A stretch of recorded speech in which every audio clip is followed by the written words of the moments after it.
Hold on tight.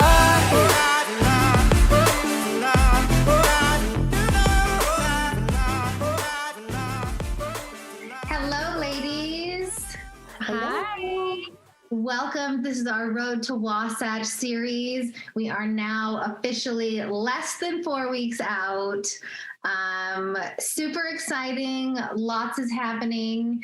At this point, daily changes. This is kind of the fun part, but then also the hardest part. So that's kind of what we're going to be touching base on today. The highs, lows, mentally, physically, and all of that. So Chantel, why don't you start us off and just let us know a little bit about how prep is going, what the last couple of weeks were like. Yes. Well, if I'm being honest, the past week was probably the hardest week of my prep so far. Mentally, emotionally, physically, it was very, very hard. I do track my cycle, but my cycle started becoming irregular, like mid-prep. I had an early cycle, and then this past cycle never came. And so that kind of made things a little bit unpredictable for me. So the last week, I got a little bit more aggressive with my calories. We did a 100-calorie drop, which was pretty aggressive. I definitely felt it. And towards the end of the week, I just started experiencing heightened anxiety and just a really big drag in energy. And I attributed it to, the pretty drastic drop in calories. But today I started my cycle. So now I'm like, that explains why I was experiencing such heightened bad PMS symptoms. I didn't know. I didn't know it had anything to do directly like with my cycle. I thought, during prep, there's so many factors involved with how you're feeling, like your leanness. I knew I was pretty much reached my conditioning this week that I need to be at, the proper leanness. And so I was like, well, maybe my body's just really reacting poorly to my low body fat percentage right now. But it all works synergistically together. It's like the low body fat, which then messes with your hormones, and then my cycle happening. Like, it all makes sense when you put it all together. But anyways, today with my cycle starting, I definitely am seeing a light at the end of the tunnel. I feel more myself.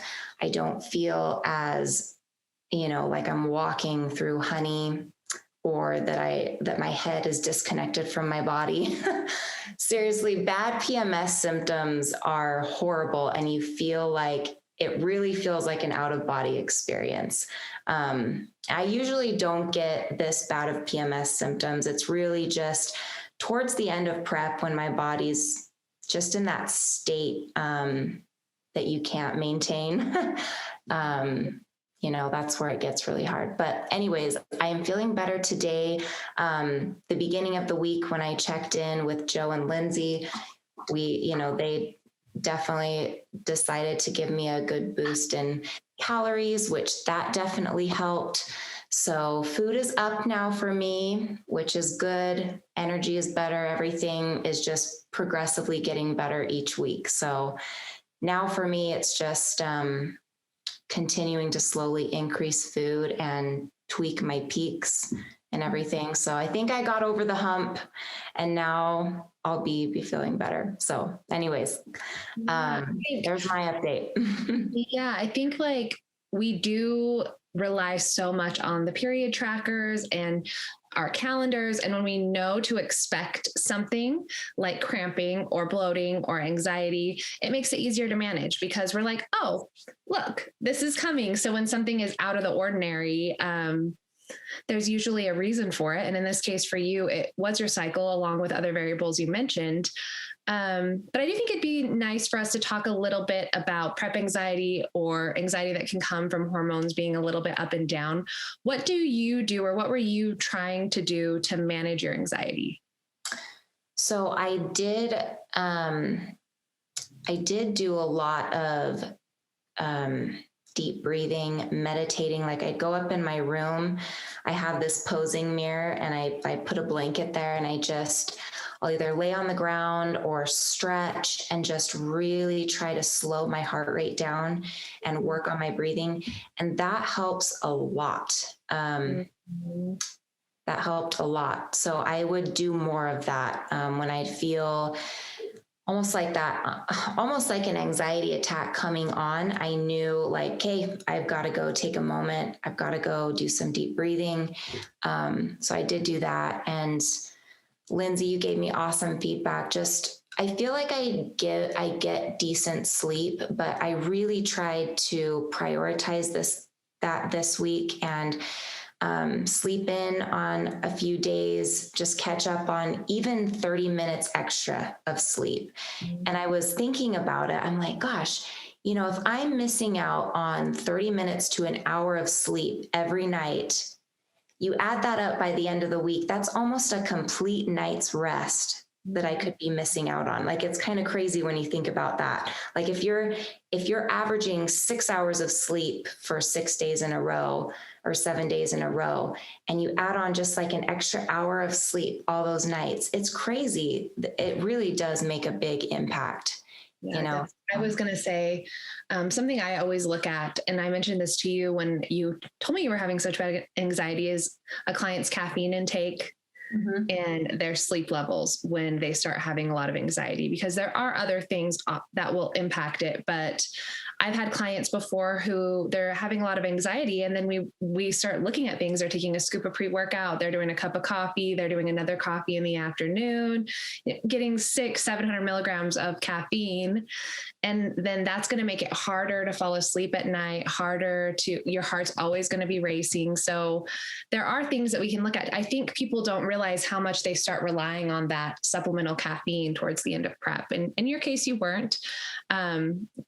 Did you ever take your pre-workout out and see how you felt, or did you just keep things the same?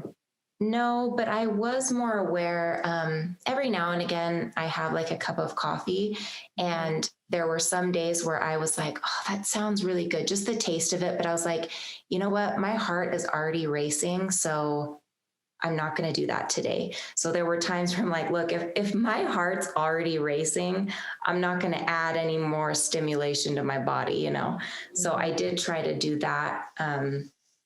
But I think my anxiety was, I noticed I would get a lot of anxiety leading up to my next meal. So I really tried to also not go too long in between meals. So I think it can be beneficial for people who, if they notice anxiety around their meals, to maybe have smaller meals throughout the day to kind of help with blood sugar, possibly. Because I feel like when blood sugar starts to drop, that's when I would notice, that anxiety start to build more.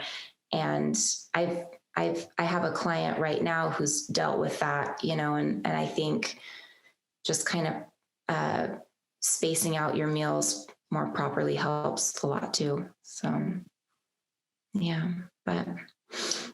Do you have anything to add on that, Carrie? Yeah, I mean, I think, what Chantel said is great. I mean, both of what you said, like, I even this week had, I was super tired, just exhausted. And there were times where I wanted to have that cup of coffee at 3-4 o'clock. But then I knew that then my heart would be racing and quality of sleep would be down.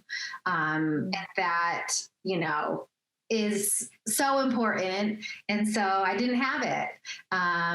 But, I think like she said, like deep breathing is so great. Even just a couple of minutes of just breathing in and out. Also sometimes just doodling, my daughter gets anxiety sometimes.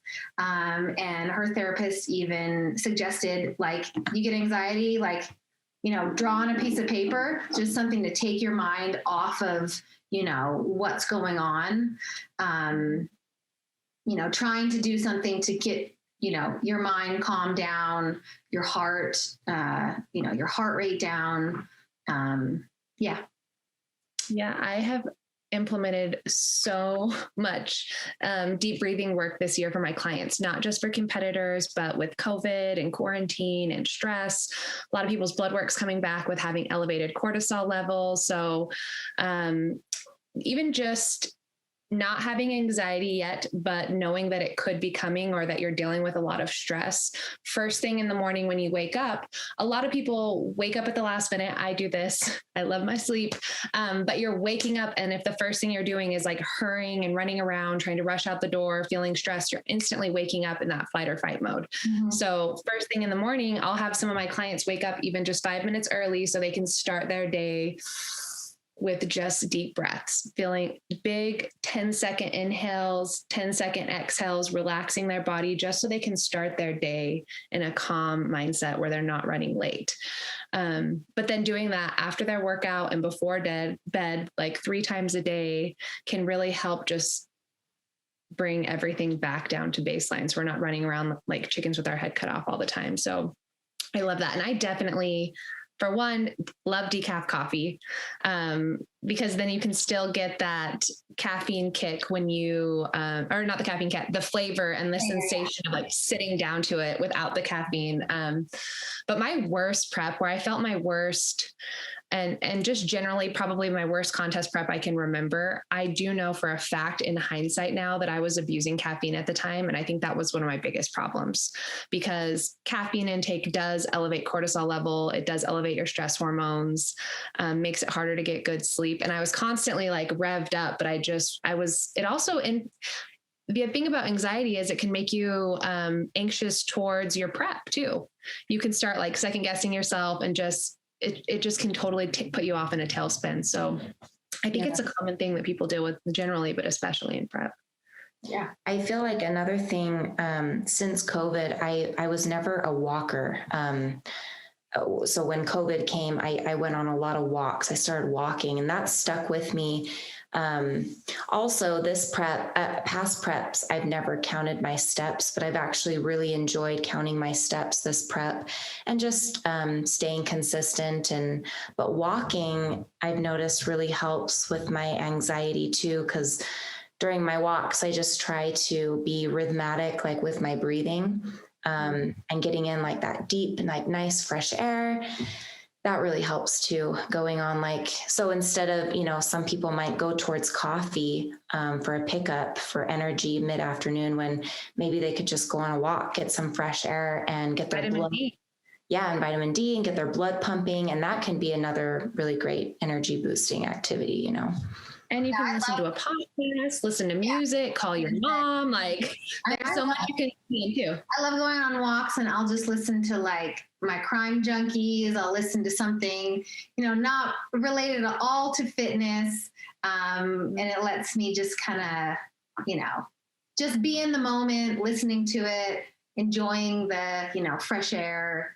I've even I have a couple on my phone. They are like walking meditations, where you're like listening and it's talking to you about your breathing. I did a really good one where the guy has you like focus on your posture, focus on how you're like applying the pressure through your feet. He has you like try to like stand up tall to the sky while pushing through the ground. But then he like walks you through this whole visualization process where you visualize your favorite place that you've ever been, like the most beautiful place you've ever been.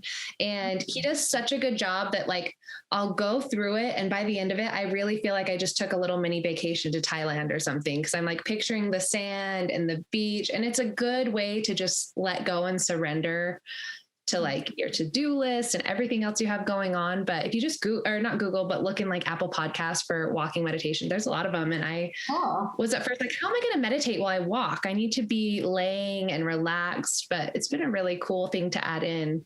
I like that. On days I'm feeling like I really need to unplug from, I guess I'm totally plugged in with like giant headphones on, but unplugged from the stresses of daily life. So there's something you guys could think about or try. Oh yeah, I'll definitely try that out. I'd love it. Yeah. Well, Lindsay, do you want to go into your prep? Sure. It's been a while since we chatted, so I feel like there's been so many highs and lows, probably for you guys as well. I feel like if you would have talked to me 3 days ago, I'd have a completely different report than what I have today. And that's just kind of how it goes. overall, the trajectory, things have been moving really well. I don't remember even, I saw a new low recently of 136, which is pretty close to where I want to be, probably about 4 pounds away, which, I'm still working really hard to get that last little bit off, but it was a good, okay, things are happening, we're on track, and body seemed to be responding well. My nutrition is still the same as it was when the last time we talked. Same with my cardio. I'm doing 1,500 calories of cardio on machines right now, and my 10,000 steps. The biggest change for me has been, I think last time we talked, we were talking about how we were doing our refeeds and if we're being more flexible, what we do on those days. At this point, I am dialing things in more so it can be more, so it can be replicated better come peak week and day of show. So more of my typical foods, trying to avoid anything that will upset my stomach or that might make me, just trying to keep the food consistent throughout the day and have it be really good foods that my body is used to. I also am having a regular cycle. So this is actually the first time since ever in contest prep for me that my cycle is starting to do something funny. I've never lost my cycle and I've never had a super irregular cycle. But at about day 10 of my cycle, so prior to when would normally be ovulation, I started what seems to be another light cycle. And I'm not really sure what to make of it. I am going to get my blood work done again. I'm not sure exactly when, just because you really want to get it done around day 21 of your cycle. And I don't know how to really track my cycles right now. So I'm going to either do it this month, maybe next month. I don't want to waste my blood work, but I'm going to check in on that, see what's going on. And along with that cycle has just been more feelings today, just today, not yesterday or the days before that, but of that little voice in the back of your head that's like, are you going to be able to be ready? Should you even do this? Should you push your show back? And just these feelings of doubt that I think are more so with the visual side effects of having your hormones be a little bit wonky for a couple of days. And then just that, how you said earlier, Chantel, that sometimes when you're on your cycle, you can't even recognize yourself, or it feels like you're watching yourself. I feel like I've been so even keel. And then today it's kind of caught me off guard, this part of my brain that's starting to almost want to self-sabotage or just put me down. So I'm trying to be really aware of it and recognize that it's just a day of many days, and it's normal to have ups and downs, and just hope that tomorrow some of those symptoms will be down a little bit and I can feel a little bit more like myself. Yeah. Yeah. I mean, I think that it goes back to we know, even when you do know your cycle's coming, you start feeling these emotions, but you feel them, they are real. So it's not, you really do feel like that. You really do feel like maybe you're going a little crazy, or even knowing what they are, you still feel it and it affects you. Definitely. And it just doesn't help to already be a little off your game emotionally and to be a little bit more critical, but then also the physical symptoms that come with it. The bloating through the midsection, just feeling a little bit watery, feeling more hungry, feeling it just nothing looks as good around that when hormones are a little off. And it does tighten up and things change, but it's that plus you're just seeing yourself through a different lens. When I'm in a positive, happy mood and my hormones are in a really good place, I feel like I see my best attributes. And I think partially as you get closer to prep or closer to your competition, you start to be more critical generally, just because the pressure is on. It's becoming more I feel like I've gotten more critical of my physique, although it's getting leaner and it's getting better and it's getting closer to where it needs to be. I feel like early on in prep, I was able to have a more loving and caring eye towards myself, just because I didn't feel the pressure of time. And I was so confident with the amount of time you have. And as it gets closer, it's easy to start second guessing a little bit. And so I prefer no hormone require yourself. What'd you say? I feel like you get to a place where nothing's good enough. It's just no, this isn't good enough. I see progress, but I still want more. And that's where I don't know. I've listened to so many podcasts that are like, one of the biggest struggles for competitors is just like never being lean enough. Like it's just like never good enough, And I feel like it's just a common attribute that is very common among competitors of just never settling, like always wanting more, always wanting better, always nothing's ever good enough. And it's like, it's just a constant thing that I think all competitors go through, and just a constant struggle. And also why it's so important to have a coach. Because even when I sent my check-in this week, I'm like, I don't even know what I see anymore. Like logically, I can look at this photo and this photo and see there are clear differences, but at the same time, I don't think this is going well. Like I can't make decisions for myself anymore because I just don't have a clear view of everything that's going on. And I think that that's common for most people. I have a lot of respect. I've prepped myself before. It's been a long time. I know some pros out there, like Casey Samsel, I think still preps herself. Yeah. I have a lot of respect for people who can do that just because at the end, I think it's very helpful to kind of just put all of the decisions into someone else's hands so you don't start making decisions based on emotion because the emotions are high. Yeah. It's so funny. I laugh at myself all the time because I'll when I'm going to fill out my check-in and there's been so many times where I'll type something and then I'll erase it and I'll type something again and I'll erase it. And then finally I'll just do something like just really basic and just be like, I'm not even going to tell him what's in my head. I'm just going to admit myself, like, there you go. Now you tell me what you think. Like, yeah. Are there even times where like I'll write, I'll do my check-in Tuesday night because Wednesday's when I check in. So I'll do it, Tuesday night. And then Wednesday when I wake up, maybe you're like, oh, I'm feeling good now. Different, or I think of something. And so then I put that in real quick. But I mean, like you said, Lindsay, like, at this point, every day could be totally different.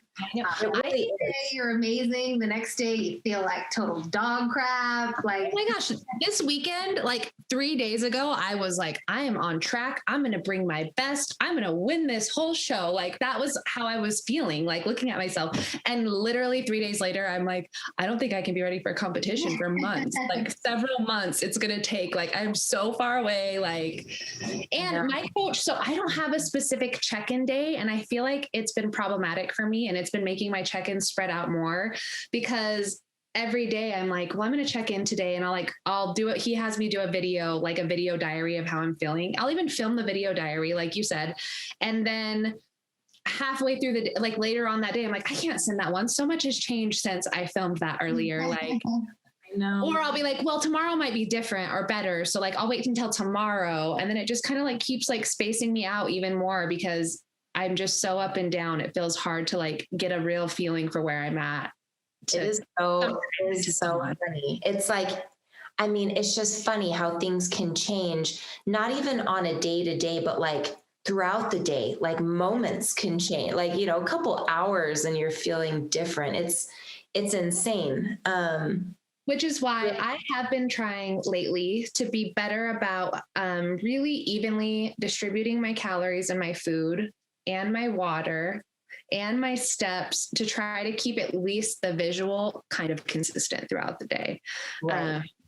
I feel like that's a really big one, especially for new competitors. I feel like, when you're new and you don't know all the factors that play into really showcasing your physique the best, which can be, when your last meal was that day before taking pictures, fasted after a workout, you're depleted, the lighting, the angle of the camera of your phone. That's why I just like you were saying, I try to, when I do check-ins or when I video my posing, I like to be very consistent on angle, lighting, timing of food and everything, because it all makes a difference. Yeah. I mean, and even like, I think too, with new competitors too, which I'm sure we've all been there too, where you kind of hoard food for the end of the day, like that tablespoon of peanut butter or, trying to hoard food, later towards the end of the day, but then you're dragging through the day because you're not having enough nutrition, you're not eating enough through it. And then especially around your workouts, your workouts start to suffer. Yeah. The other thing, if you're hoarding food, which I have done, it's something that I've done it. Like it's definitely I naturally, like, if I'm not in comp prep, I am naturally someone who like doesn't feel like eating before like 12 or 1 p.m. It's just who I am. I've always been a late night person, and I don't know. So it's something that I've worked on in this prep in particular. But the other problem with eating your food late night is it disrupts your weigh-ins. Yeah. If you're having a big portion of your food at 10 o'clock at night, or even a relatively high percentage, you're going to have more food in your digestive tract. You're going to be weighing heavier than what you really are. So that's another thing you can do. I don't want to get too obsessive over the scale, but I find that if someone is having really irregular weigh-ins, if we have them finish their food every day by 6:30 p.m., that it can just give us more consistent weigh-ins and a more accurate weigh-in. Again, not that eating late night is going to make you fat or gain body fat by any means, but it can just give you a more clear idea of where you really are.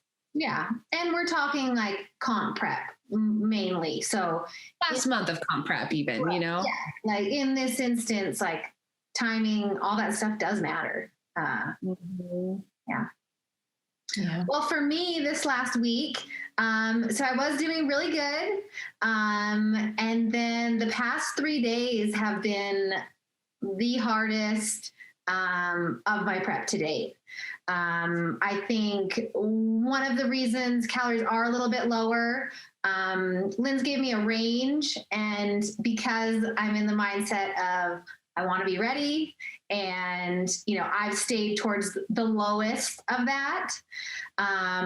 We haven't done a refeed. It's been, I think, 8 days or so. So definitely feeling that. I'm just exhausted, so hungry. I eat a meal and my stomach is still grumbling after. Oh, I hate that feeling. I'll even feel hungry. I'll feel full. Like, I don't know, as you're eating these smaller meals and smaller amount of food overall, especially more so where you and I are, Carrie, like, our calories are, full disclosure, like somewhere between 1,300 and 1,400 calories, 5 days a week right now, at least. Your like GI starts to like atrophy. Like your stomach gets so small that it's harder to eat bigger meals. So you'll even have the sensation, I don't know, but I mean, I do, of feeling so full, like I can't take another bite. And then 7 minutes later, I'm starving. Like, finish the meal is gone. And I'm like, that didn't touch my like actual deep hunger. Like, even though I just felt so full. Yeah, I'm not even reaching that full. I'm just. Oh, you're not. Oh, well, I actually feel that the most, to be honest. When I experienced that the most this last week, it was my refeed day yesterday. Okay. And I'm sure like if we gain calories after having several low days. Oh, yeah. And I'm sure, if we do a refeed this week or not, I'm sure I'll feel the same way, super full. But yeah, just energy, even Todd, my husband, noticed. He was just like, I have noticed such a big difference in the past, like 3 days of your energy. I've been putting myself into bed at like 8:30 at night. I just am at that point. Usually for me, it's 3 weeks out is when I have that exhausted, super hungry. But it's been the past couple of days. I also today, I feel like we always are just talking about our cycles and all that, but I had ovulation today, and I do tend to be watery in the midsection and have some PMS symptoms along with that. So kind of dealing with that as well. Same thoughts as, as you would be just like, am I going to be ready? Like, I don't know if I'm going to be ready. Like, I have to be ready. Like, so I will say, like, it is cool to be able with clients or ourselves to be ready early for a competition. I think that's always the goal. But the nice thing about aiming to be ready, even if it doesn't work out that you're ready early, you can show up right on time. Yeah. I always like, if you're aiming to be right on time, then sometimes that can backfire and you end up being late, But But I was going to say, I have had a male coach before. So in the gym, how we have our ladies lift classes where we coach ladies, when a male coach once said, like, I heard him, he's like, those ladies are just always talking about their periods over there. And I was thinking like, you just don't get it. Like we have to talk, because it was like someone was having a bad training day and I was like, are you on your period? Like, and she's like, yeah. And I'm like, oh, don't worry. That's fine. That's normal. But the reason we talk about it a lot is because it is something that affects us a lot, all women. Whether you're in prep or not, it is a constant factor. There's very few days out of the month that you probably don't have it at least cross your mind. Like, when is it coming? What am I feeling? And in contest prep, it's exasperated significantly. So I don't feel bad about talking about it a lot, you know? So I feel like around cycles and us always talking about it, I feel like because it happens every month, there's this feeling of like, oh, like Chantel, why is this such a big deal? Like, you should get over it. You know, it happens every single month. Like, just get over it, get used to it. But it just shows really what a large impact it makes on us during that time, because we can never like get used to it or get over it. It's something we are constantly having to be aware of, push through, deal with, because it is that challenging. It really is. It really affects our life in every way, our energy, our eating habits, our training, everything. Our sleep, our relationships, our mood, like what we want to eat, how hot we are, like just crazy. And then leading into prep. So it's going to be even heightened, you know? I mean, you are literally pushing your body and your mind to the max while you're prepping, especially at this point, 4 weeks out. And then add all of that emotional stuff on top of that, you know, it's going to affect you even more. And I think like competitors in particular, we are so in tune and in touch with our body. Yeah. And it's a really positive thing. I think it's one of the coolest parts of this journey. You really start to have a better perspective of why you're feeling what you're feeling and just feel everything. Like, but I do think it makes all of those symptoms a little bit more heightened. Someone who's really not in tune with their body, they just might be like, oh, wow, I have a little bit of cramps and then I bled, you know, where we're documenting everything. So you start to really notice all of the little things that are off and different. Yeah. It's kind of crazy, like how hyper aware you become of things. This was really funny. So this morning I'm laying in bed and I felt my body increase in temperature. Okay. Like I actually felt this and I'm like, oh, some hormonal changes are happening, because that's strange. I notice an increase in body temp, you know, in the past minute, and it's just like crazy. And then you start your cycle later, right? Yes. Yes. Yeah. So I was like, oh, makes sense. But just the fact that I noticed my body temperature raising, I'm like, oh my gosh, that's just on another level of awareness, you know, it's just crazy, but kind of cool at the same time. Cool. Yeah. So I think that a lot of people who might be watching this who are competitors themselves, some of the things I think we're all dealing with that we might not have touched on as much in our little updates are just the fatigue and the hunger. How are you guys managing? Carrie, you said you're going to bed early. I like that. That's your fatigue strategy. You know, I go to bed. Yeah. Me and Gigi go lay down, read a book. I just get my butt out of the kitchen, you know, because I'm still hungry. I just get out of the kitchen, just start doing stuff. I do keep myself pretty busy. You know, whether I'm folding clothes or just doing something to take my mind off of the fact that I'm so hungry, I'm exhausted. I do try to, because we are tracking our steps, which we've touched on a little today. I do think that that is one of the reasons why we track steps is so often at the end of prep, I used to experience this with clients. We wouldn't have changed much. And all of a sudden fat loss starts to slow down. And it's because suddenly people went from 10,000 steps to 4,000 steps and we had no idea. We're like, what's happening here? So now if I look and I'm low on steps, I do try to kill two birds with one stone. Like I will vacuum or fold laundry. Cause I'm like, this stuff is not going to get done any other way. So might as well just do it while I'm like multitasking here.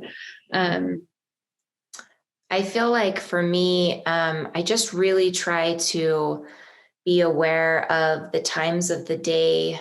It's usually for me, I just hit a point at night where I am dragging and I don't want to do anything but finish putting my kids in bed and laying on the couch.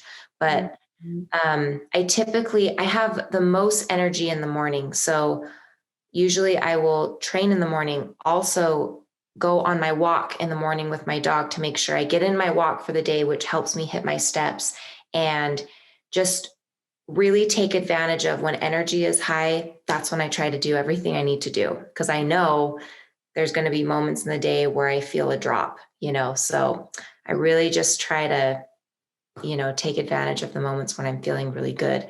And I'm the same. I'm a morning person. I'm not an night owl.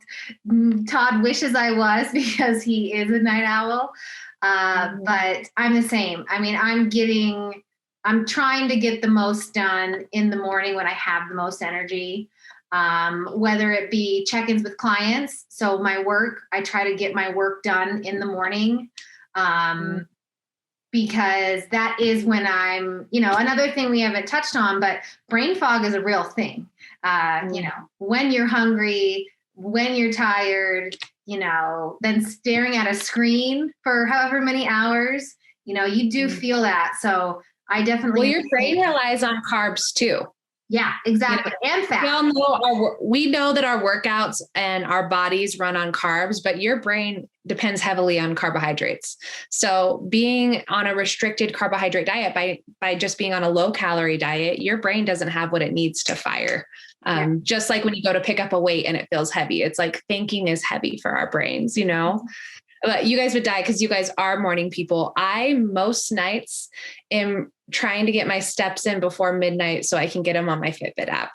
Oh, wow. I'm like asleep for 4 hours. I know. I'm like, okay, well, it's 11. I'm like, because I usually, same as you, I do my homework, or not my homework, my check-ins earlier in the day when I feel a little bit more alert. And then I usually work on my homework in the evening after my family goes to bed. But then I'll look at my watch. I'm like, oh, it's 11:20. Like, okay, I need 3,000 steps. Like, how many minutes will I need to get those 3,000 steps? And then I'm like out on walks. I take my dogs late at night so I don't get kidnapped, but you get kidnapped as an adult. I don't know. But I walk late. Sometimes I'll like be out on my walk and the clock will turn midnight and those steps go into the next day. So there's no one way to go about it. Right. No. Yeah, absolutely. Whatever works also for you is what's best. I sleep till like 9 a.m. So you guys are already done with your workout at the time I wake up every day. Yeah. Yes. I'm already by that time I'm done with my workout. I've got at least 5,000 steps in. Yeah, I know. It's crazy. Lately I have been waking up. I'm being dramatic because lately I've been waking up closer to 8:30, but still it's awesome. It works for me. Yeah. Different. I've been finding myself a lot instead of like sitting at my desk, I'll like find myself like working like with my laptop in my bed and just finding like more comfortable areas to work because I feel tired and exhausted, I just like feel like sometimes it feels like too much work, even to sit super erect on like a hard chair. Like I want to even relax sometimes while I'm working. So yeah, I do. It's funny to be aware of when your energy starts to decrease because in the beginning of prep, I really feel like a busy bee. Like I'm just like, oh my gosh, I have all this energy. I'm loving like cutting. I feel so good and clean and light. And then you get to this point and you just find yourself like, you just want to lay down more. You just want to lay and do nothing. And it's funny. But yeah, your body just needs more rest now, I think the place that I experience and notice my fatigue the most is in the gym. I think probably also because I think we all use progressive overload and we are mindful of trying to increase weights. And when you're coming out of the off season, it's realistic to continually have PRs and to continue getting better and better.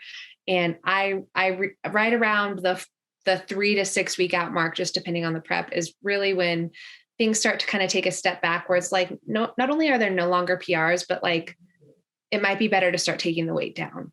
And yeah, I have a hard time with that. It's not like, it's fine to take the weight down. It's not a bad thing, but I have a hard time letting go when I'm in the gym. And then I get frustrated and disappointed that I'm not able to do what I want to do. And that's something I've been working on this prep, just being like, when the food is up, you can put the weight back up and you can keep getting better, but like, that's not what this is about right now. And I know that, but in the gym, I'll still be like, I should be able to lateral raise this dumbbell. Like, why does it feel heavy today? And I just, that's where I noticed the most extreme change in just like my physicality and my fatigue for sure. Oh yeah, absolutely. Even today, I mean, I was doing, Bulgarian split squats with a 90-pound dumbbell, right? Well, today I did 55 and it felt like it was 120 pounds. I even went for 60 and I was like, it just, my form wasn't as good. And it just wasn't happening. And so I had to just be okay with that and know that at this point of prep, I'm not going to be hitting PRs. I can still push myself, but all relative. It's just not realistic. I'm just setting myself up for failure trying to lift to, split squats 90 pounds. On my RDLs. So I've been doing a progression on my RDLs where I started at a certain weight. In this case, it was 185 pounds with 8 reps. And then I did 9 reps, 10 reps. I worked up to 12 reps. And so it was time to come back down in reps and increase my weight. Last week, I was like, I'm doing 205. This is going to be easy. I should be able to do this. And I did it. And my form must have suffered slightly because the following days after, I had a fatigued and sore lower back. Yeah. And I'm just like, okay, well, that wasn't where I needed it. And it was just my ego making me feel like on paper, this is what I want to lift. Yeah. And I got through it, but it is so important to always put the form first, even if you're experienced, even if you can lift it, and really keep the tension where we want it. Because that's the first time RDLs made my back sore probably in 5 years. At this point is when you could get injured too. So it's just it's not worth it. It sucks. But in my mind, I was taking it easy because in my lifetime, I've done RDLs for 235. Yeah. So 205 is easy, Yeah. This week I did my RDLs with dumbbells and a band and took it down by I think I took it down by 50% total. It was just, I needed to take a step back. Well, and for us, we're athletes. And I think that's the thing we love the most about this, right? Is being in the gym, lifting heavy, pushing ourselves. So, that's the fun part. But, as we get leaner, sometimes we just have to readjust. Take a step back. Yeah. I feel like, well, at this point, this week, I definitely, similar to you, Carrie, I've been pretty strong on my Bulgarian split squats, but Monday was my hardest day. And I did 65 because I was like, nope, I can't eat. This is all I can do. But at this point in prep, I don't really have a big issue on the days where I have to lower weight down because I just know that's what my building season was for. I put on the muscle and now I work on continuing to stimulate my muscles well and make sure I'm not losing muscle, because obviously if you're continuing to stimulate your muscles and keep your protein intake up at a high level, which we all are, you're not going to lose your muscle at this point. We're maintaining at this point. And that's what I tell clients all the time who are worried about, their strength going down in lifts if they're end of prep. And I'm like, don't even worry about that. Just work on stimulating those muscles well with the weight that feels appropriate at the time and just do what you can. And I need you in my ear. I actually think I'm going to be fine this coming week. I've accepted it, but that was a little shift for me because I hadn't hit that wall yet. And I feel like last week is when I hit the strength wall where if I would have really been tuned into my body, like I was saying, we're tuned into my body, I would have been able to make that realization and make those changes. But I just thought I could work through it. Like I thought like if I have enough carbs before and good sleep and do my heavy stuff on my refeed day, like I can keep progressing, and it just is too much pressure. There's not necessary more than anything. Yeah. So we talked about fatigue, anxiety. Did we want to talk about just really quick touch on like red flags Yes. of health that happen, where you start? Because I feel like on prep, we're walking that line a lot of the time of really trying to put our health first, but do this extreme sport of bodybuilding properly. But yeah, there are some, red flags that come up that I think are good to be aware of. We even Carrie just brought on a new client to our team who was in a really hard position in the past. She was working with a coach who right out of the gate put her on really low calories. I think 1,200 calories, 90 minutes of cardio, 6 days a week. Is that right, Carrie? Yeah, that sounds about right. Yeah. And she looked great. She was in a good place. And that's where her coach started her, like a cookie cutter plan, sent her the 1,200 calories, the cardio, plus a lot of lifting too, right, Carrie? Mm-hmm. A lot of volume, kind of just junk volume, way too much. And she had an autoimmune disorder, and like 8 weeks in, she stopped responding, belly started descending, face started swelling, and her coach increased her cardio to 2 hours, took her carbs and food down more, and put her on Anavar. And she ended up in the hospital with stage 3 kidney failure.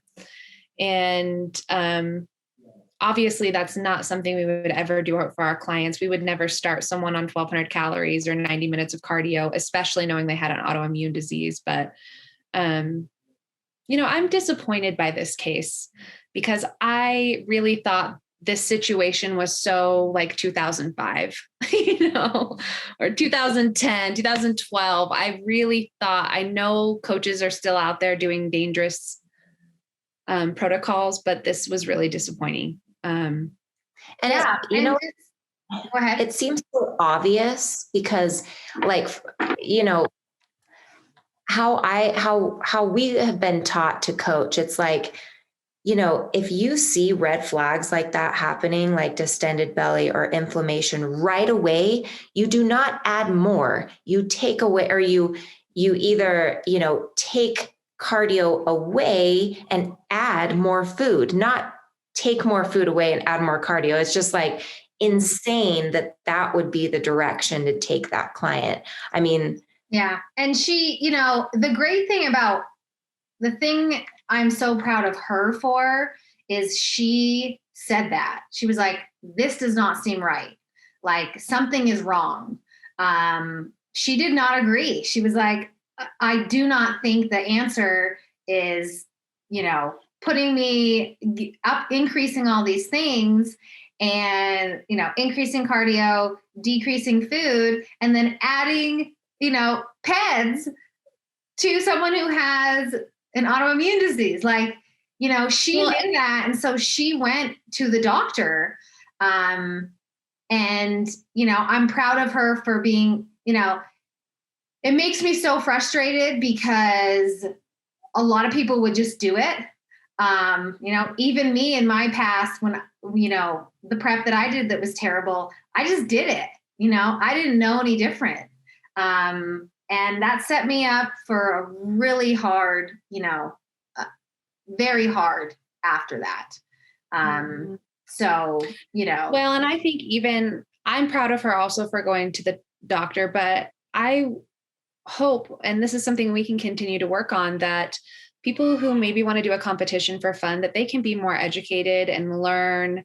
And if someone sends you a 1,200 calorie diet with 90 minutes of cardio 6 days a week, their first week working with you, when they don't even know your body yet, you might have responded perfectly fine to 1,750 calories and 15 minutes of cardio.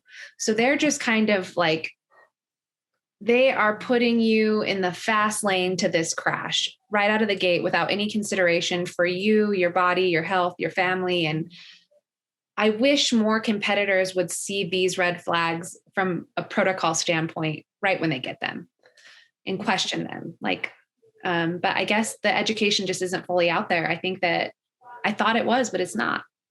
Yeah. And I think a lot of people, they look at the Instagram highlight reel of who's winning shows and who's, obviously the coaches are always going to put their best clients on their, on their reels. I think that prep, anyone who starts a prep that's new knows it's going to be hard. They've been told it's going to be hard. They've been told they're going to feel like, you shouldn't feel like you're dying, but they're like, they don't even know what to compare it to, what is going too far or what's okay, and I had a client, she was having kind of almost like dizzy spells, like she was having some abnormal reactions, in her prep. And right off I like to always, I think it's very important to have good communication with your coach, okay? Because prepping is an extreme sport. So if you are experiencing things that feel unwell, that make you nervous about, where your body's at, you need to be able to communicate right away with your coach and get a response back. And anyways, so we were able to adjust her food and make sure that she wasn't getting to that place of feeling like almost wanting to black out, and muscles feeling weak. I don't know what her body was doing, but obviously her food was probably just a little bit too low for her. And so being able to adjust that right away is important. Well, and to have a coach who is interested in problem solving these things, right? Not just who has so many clients where everyone gets sent the same thing. And it's kind of like, well, whoever makes it to the end, I like you, right. Best man standing, or best woman standing. It's just, even for you this week, Chantel, when you were like, I'm having some increase of anxiety. The first thing we start looking at, what's your caffeine intake? What's your sleep? Let's think about getting some blood work done. Let's bring your food up. I appreciated that detailed feedback, because if I can figure out how to optimize things in my environment that are easy within my control to help me feel better, yes, please tell me that. I want to know those things. So yeah, I very much appreciated the detailed feedback, and it definitely made a difference for me. It did, And I think that's part of, obviously, as the client, you have to be honest with your coach. But I also feel like that's part of the coach's responsibility, is to, be listening to these things, and, be aware of what's going on, asking the questions.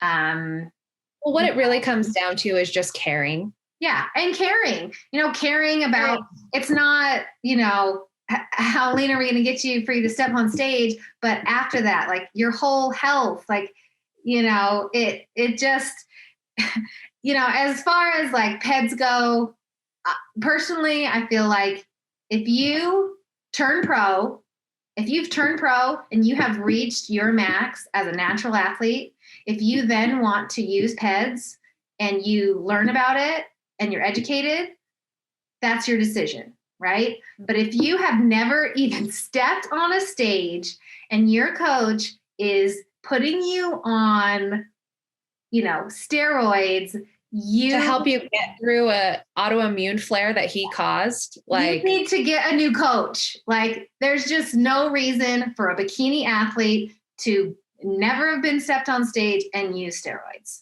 It's just irresponsible and lazy coaching, in my opinion. But yeah, it's just really sad because this is not the first case we've received from this coach or from coaches like this. And what I find is a lot of times, I don't know about this client you're working with, but a lot of times the women feel guilty for their lack of success with these protocols. They'll tell me, I really struggled with my 2 hours of cardio. I really struggled with this. I really struggled with that. And I know, like my last coach told me, like, if I wanted it bad enough, that I could have made it happen. And I just like, I don't know if I'm someone who wants it bad enough. I'm like, you're like, that bad enough. I think that that's your intuition telling you that you shouldn't be doing that. And so it even creates this like self-esteem and confidence issue because we feel better when we are successful with what we're trying to do. So being set up like that, it's almost just setting a person up for failure. And I do think there are outliers. There are genetic outliers who are going to be able to get through this sort of plan and they're going to look good in the end. And they might not have as serious of health problems. And it just kind of glamorizes the whole extreme process. So for any of you out there listening, I think it's important to interview your coaches and to make sure that they are invested in you for how this prep is going to impact you for the rest of your life, not just how much they can change your body in a short period of time, 12 weeks, let's say. Yeah. I had 2 consults this week, actually, with, women who want to compete, and they were interviewing me. So, they have done research, called a bunch of different people. It's amazing to me. Like some coaches won't even call back, or well, a lot of the coaches who use the worst protocols have certain reputations of creating results, and they don't even do consultations. Right. And that's what a couple of them said. And you pay like $1,000-$2,000, I don't know, you pay a big chunk of money up front for a year, and the coach doesn't even answer any questions for you before you pay. Yeah. And that's a really dangerous place to put yourself in as an athlete, because if your coach can't even give you a basic idea of what to expect before you work with them, how long is it going to take for them to answer your emails? Will there be a detailed check-in process? Will there be a personalized plan? Or are you just getting put on an extreme cookie cutter plan that gets sent out to everyone? I mean, that's what I'm seeing when I see people come in from these style of coaches. I feel like for me, when I take on an athlete, I get so excited to teach them the ins and outs of prep and everything, like how to truly make it like a long-term thing that you can do, and teach them that it's a bigger process than they think, to really reach their full potential. And I love teaching clients how to do it like in a healthier way. I mean, prepping's always extreme and you're going to reach extremes, but there's a right and a wrong way to do prep. Like there really is. There are differences. There are, ways to get to an end product, and you don't need to be way over here doing this stuff. You can still get there doing this and feeling good and learning proper things to get there, and there's just a lot of unnecessary crap that coaches throw at athletes that they think they need to be doing, and it's not needed. Go ahead. I was just going to say, you can compare and contrast even our first episode we did talking about setting up prep. Those of you who haven't listened to it, go listen to it. But such a big part of doing a more sustainable prep is setting yourself up for prep. So in this example with this client, she wasn't set up.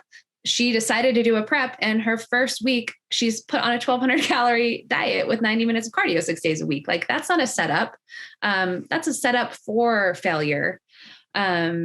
And it's all about how you start the prep. So a good coach is going to put everything in the right place, so you have the right amount of time, your body's in a healthy place, and you can go down this path to get stage lean without putting yourself in danger. And that's the difference. That's the contrast, in my opinion. It's all about the setup. Yeah. And I feel like, because prep is so mentally taxing and everything, and so much is around food and our relationship with food and all of that, you have a lot of people, a lot of individuals who are either like in prep mode or in off season, whatever mode, and they haven't been able to work on their relationship with food building up to that prep. And then it just really creates disordered eating. When someone is just thrown into a prep with no buildup, no education, no nothing. Foundation. No foundation. They're really left after a prep with nothing. It's like this empty, like, where do I go now? How do I rebalance myself? And it's sad. It's very sad because I don't have that issue. Like it's never this like, I don't feel lost after prep. I already know where my next step should be. I've been able to build, that base and be able to find myself after. So important. I'll tell you one thing, the coaches who are putting people on these plans, they are not following up with a post-show plan. Not one that's sustainable, especially. It's like, well, you better do your reverse diet, which is basically just like, keep dieting, keep doing cardio. Like what these coaches mean when they say is like, well, there's a lot of pressure on staying lean and slowly increasing things and no support, accountability. And again, there's no reason for that. You need to get healthy as soon as possible. You need a coach who's going to help you see that that's the best path. Yeah. Yes. Yeah. I mean, I was even going to say, even for myself, this is the healthiest prep that I've had. But to go back to like what you were saying, Chantel, is for me, I'm not used, like, that's part of what's messing with my mind, just being like, am I going to be ready? Because I've only done it more extreme in the past. And so this is, even for me, even I'm a coach, I'm experienced, I know all these things. You're a pro. Even me, I'm like, well, I'm not doing, like 30 minutes of HIIT every day, or I'm not, so it does, like, it's trying to change that mindset. And when you've only done one thing, it's hard, even for me. Or seen one thing on Instagram. Yes. I think difficult. There are some people who get on the Instagram bubble and they are just seeing people eat their tilapia and do their double cardio days. And there does become this idea that that's the only way and the best way. And, then you get a couple people who do well with that protocol. People don't realize that just because someone is doing something and they have success, that this thing that they did isn't the only reason for their success. Like, right. They could just be genetically, genetic. That doesn't mean it's the only way, know? Yes. It's just, it's sad to see. And it's sometimes I feel sad to be a part of that industry. Cause sometimes I don't relate with it or feel like that's who we are, even though we are helping people get to the same end goal, but with just feeling better and being in a better place. Yeah. I hope anyone listening out there who is having feelings that maybe something they're doing might not be right, that they will do research and explore that feeling a little bit, because Yeah. And interview your coaches, like before you pick a coach, interview them, ask them questions. You're paying for this. This is your money. This is your body. This is your mind.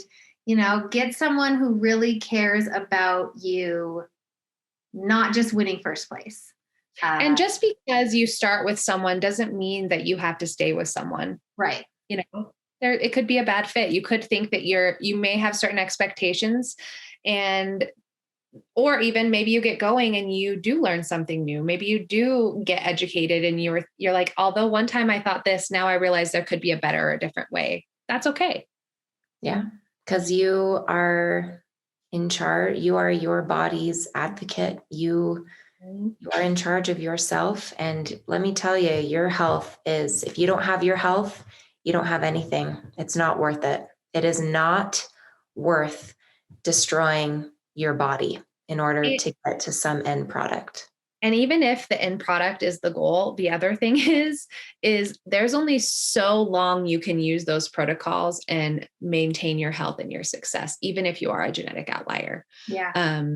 So that's the other thing is maybe you can get there, but like it's not sustainable forever. And so if this is something you want to do long-term and to have a career and to continue getting better and better and to enjoy it, it's going to fizzle out really fast if you go about it the wrong way. And in the end, you're going to look back and have a lot of regret. So it's hard. It sucks. But I am grateful for what I have been taught since I joined the Fit Bliss team. I've just learned so much, and I appreciate the education and the proper guidance that I've received. And I feel like each year I bring a better version of myself, and I feel so grateful that I can keep building upon that. And I haven't, done anything that's been detrimental to my health. Like, I feel like it's sustainable for me, and I can keep doing and succeeding in what I love. And that makes me so happy, so yeah. I agree. Well, I feel like red flags. Let's touch on those real quick. Obviously the distended belly, the swelling, the inflammation are red flags. Those are ones we touched on. What other red flags would you tell people to look out for? Maybe like fainting. I don't know, maybe like heart palpitations or, I experienced heart palpitations this week, but I think it was due to my cycle and the anxiety, probably the heightened, really bad anxiety causing the heart palpitations. But let me tell you, I'd rather be starving than having heart palpitations, because that was not fun. But I think also just, paying attention to your body. Are you lowering calories, cardio, and not making progress? Like, are things not changing? And not changing, because there's like, when you think nothing's changing, but other people know it's changing, you know? Or if you're getting worse, what's that? If you're getting softer, if your muscles are becoming less defined, although you are pushing it harder, that is a sign that you're having some hormonal imbalances. Sleep, it's normal to have some sleep disturbances in prep, especially as you get lean. But if they start to become extreme, that's something to look out for. Intense mood swings. Anything that's out of the norm, you should have a situation with your coach that you're comfortable talking with them about it. And they should be invested in helping you find a solution instead of just saying like, oh, that's prep. Like, right. I feel like, and even for me, I feel like I probably should have like reached out to you sooner and told you like, hey, Lindsay, I am starting to experience heart palpitations and heightened anxiety. Any suggestions on what I should do? Like, I feel like naturally as women, we just feel like, no, I can handle it. I can do it. I can push through it. I can do this. I can do hard things. And it's like, just communicate. It never hurts to communicate and just be like, hey, just so you know, this is what I'm dealing with. Because especially if you're a new competitor, your coach might be like, oh, that is not okay. Let's adjust this, because you just don't know. Or they might be able to explain to you why it's happening. And get you both on the same page where you can feel comfortable with that side effect. Well, I think that about covers it for today, you guys. It was so great catching up and talking about some things that hopefully will help other competitors not make mistakes and help them cope with their prep a little bit better. Yeah. Yes. Yeah. And know that we all deal with a lot of the same struggles. So yes, you can do it. We're feeling all the side effects that you are also feeling. These are some normal feelings and, things to look out for that aren't as normal. And I'd say this is our less than 4 weeks out episode. If you're feeling these 12 weeks out, 20 weeks out, it's probably something worth investigating, because it's going to be really hard to deal with these for 4 months. But typically it's normal the last 3 to 4 weeks, and it's more manageable when it's a really short-term thing versus a long-term. So, yeah, I think that's it. That's all today. Thank you guys for listening. Thanks for coming, you guys. Yes, we'll see you in 2 weeks. Yes. Or yeah, whenever we do our next one, would that be peak week? Gosh, Close to peak week. We'll see you in 1 to 3 weeks. We'll let you know. No, just kidding. Yeah, we're feeling by then. Yeah, we'll let you know when the next one's coming out, but it'll definitely be before the end of 3.5 weeks, because that's when this thing is wrapped up. Yep. Yeah. Yeah. Okay. Bye, guys. Have a good night. Bye.